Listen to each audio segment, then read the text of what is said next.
Hello and welcome to the PRL podcast. My name is Mark Old School 3000 and I'm joined by no one this week. It's exam season. The guys that normally do it are obviously very busy and focusing on the things that matter, which are obviously the exams and not Monza.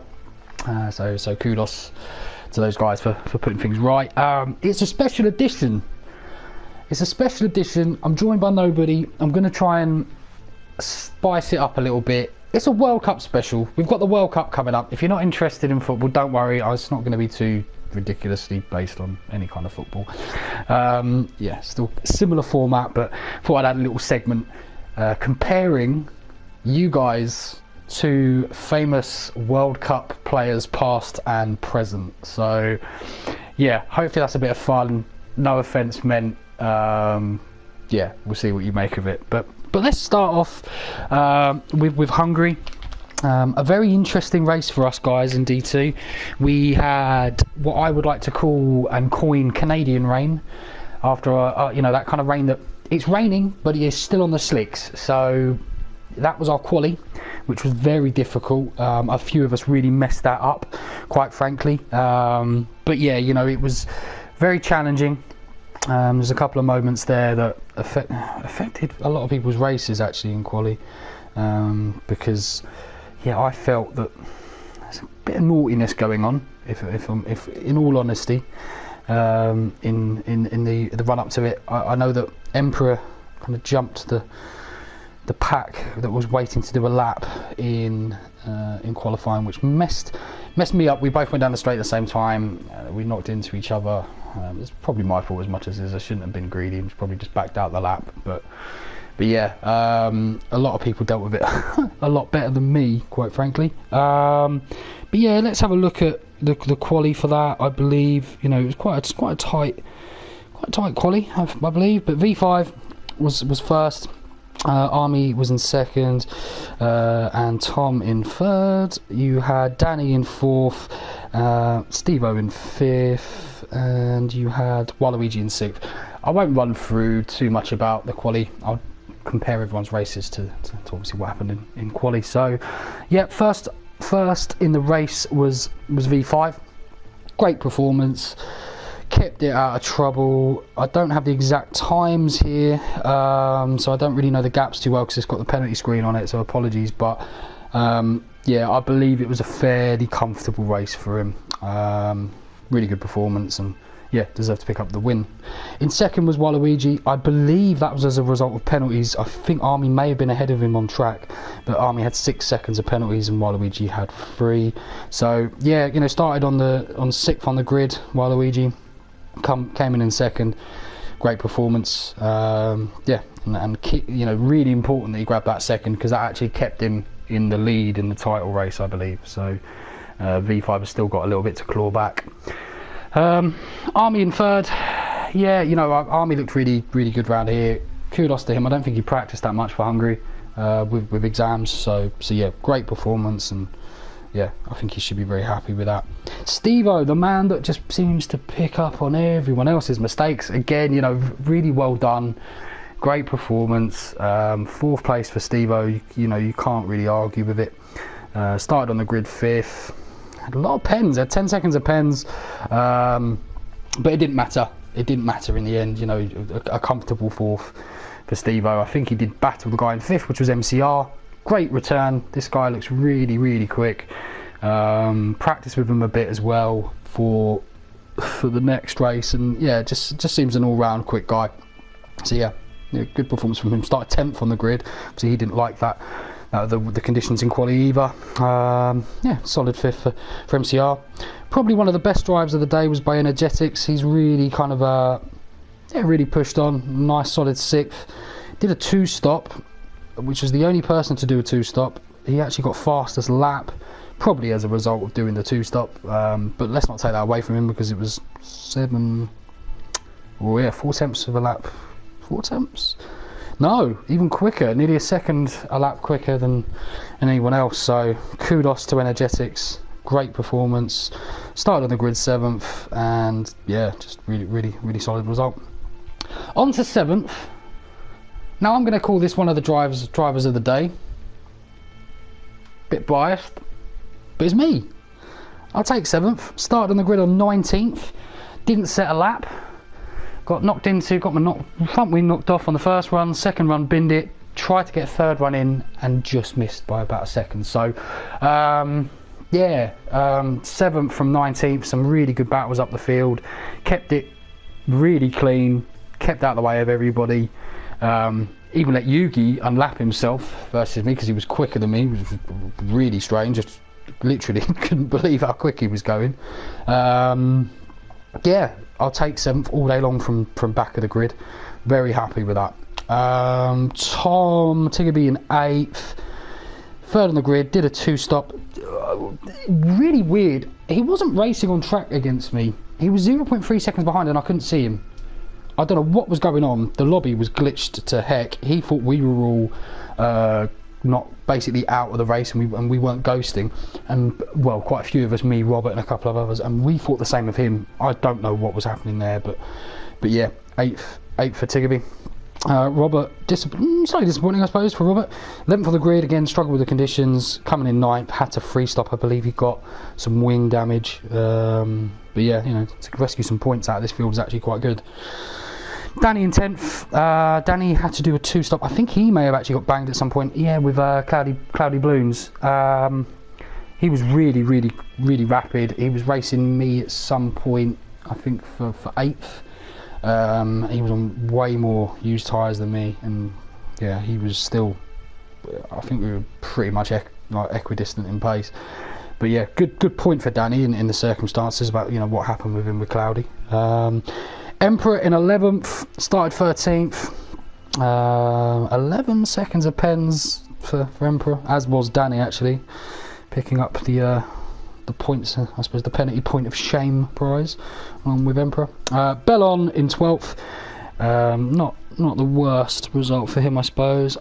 This is where I'm guessing a little bit, if I'm honest, guys, but I think the Sauber of Marcus Ericsson was Yugi in 13th. Going down the grid a little bit more, we had Dave, who got really unlucky in 14th. He got crashed off by LFC. Really, well, I don't know. I don't think he got crashed off. I think he lost some of his wing, and I think he might have crashed as a result of loss of the wing. He was trying to lap LFC, and LFC broke very early into one of the corners and took Dave's wing off. So he was very unlucky. He was probably on course for a 7th place finish. So yeah, bit of a wounder for Dave. 15th for LFC, who DNF'd as a result of that collision. 16th for Ibo. 17th for Maka, didn't finish. James in 18th, and I believe it's Cloudy Balloons in last place, who had an absolute Western super mare.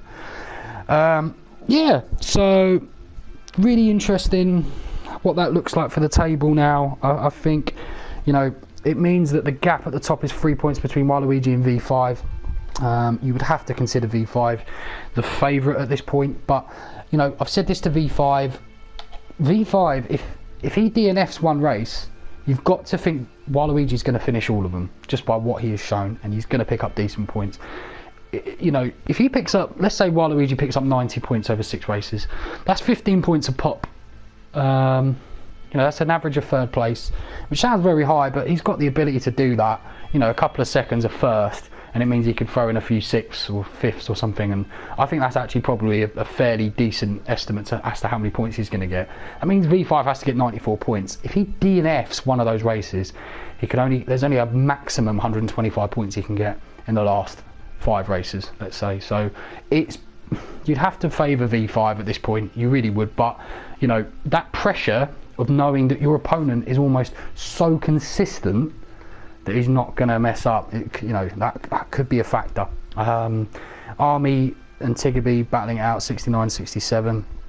Rob with 61, Steve-O with 58. That's kind of the second tier. You've got a really close 3rd tier now.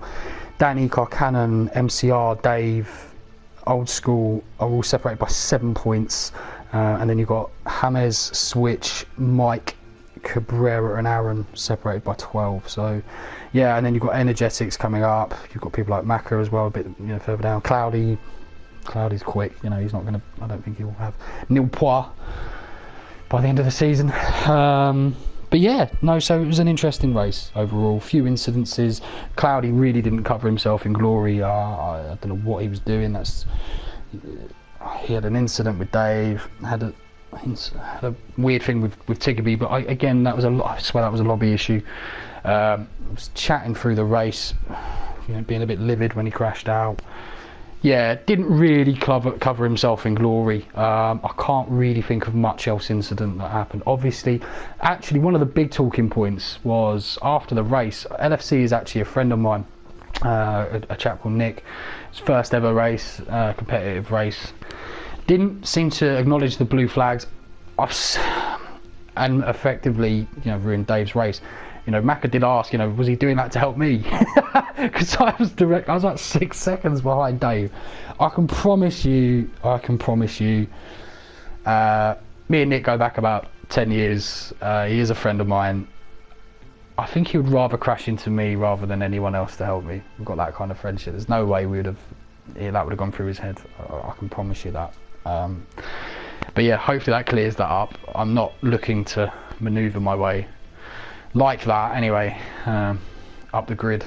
So yeah, just want to clear that one up. But yeah, onto a section that is a special one. It's a World Cup section. The World Cup is a week away, guys. Like it or love it or hate it, it's coming. It's going to be a big event. I wanted to compare all of you to World Cup players past and present, and actually a couple of you I've put as teams, if I'm honest, because I thought that might be a bit more relevant.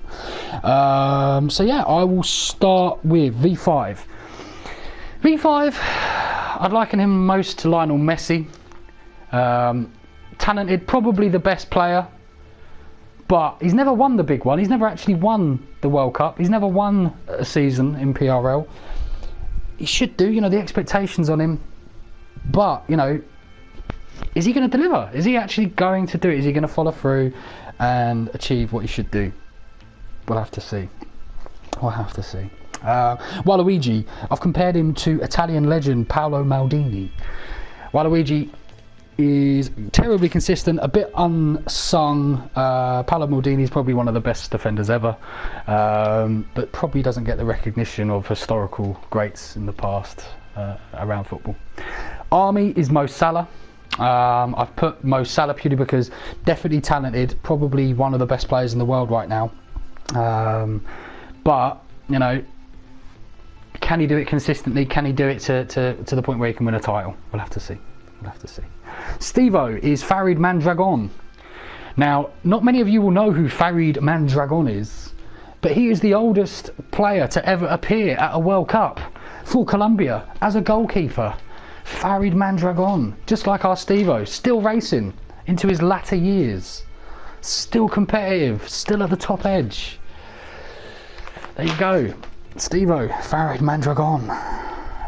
MCR, Maradona. I'm thinking 1994 Maradona. I'm not saying MCR is addicted to Colombian flour here. What I'm actually inferring is that Maradona came back. He come back to the fray, come back and performed very well, much like MCR is doing currently. Energetics, I'm looking at the South Korea 2002 World Cup team. South Korea got to the semi-finals of the World Cup, bit unheralded. Not really favoured, not really fancied.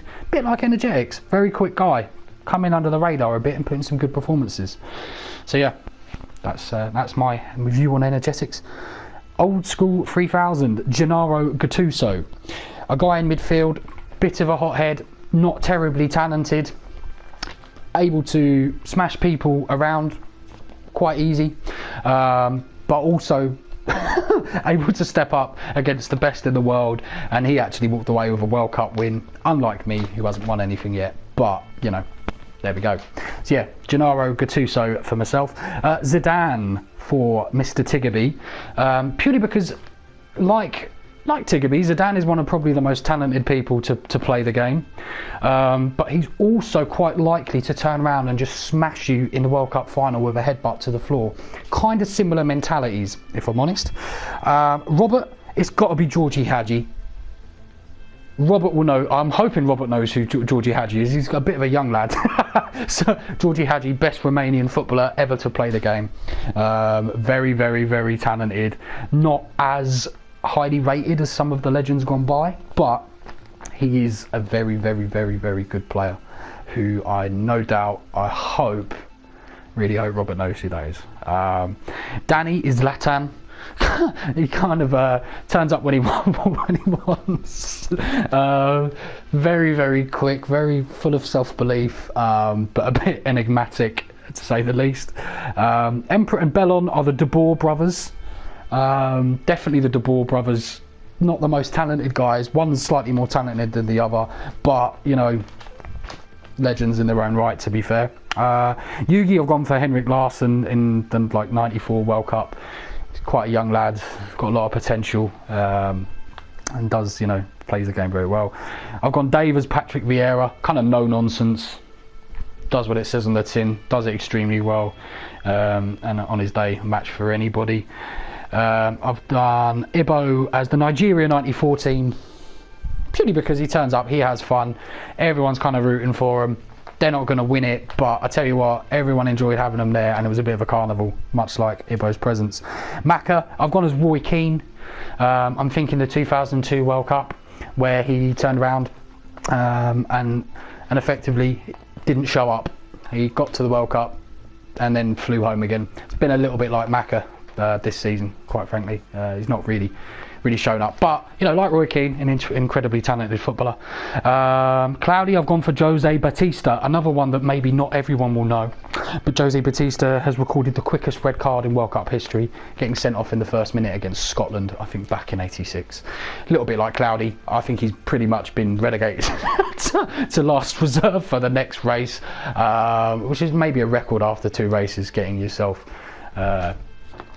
infringed upon the stewards. So yeah, reminds me of Jose Batista, the guy that tried to kill someone in the first minute of a football match.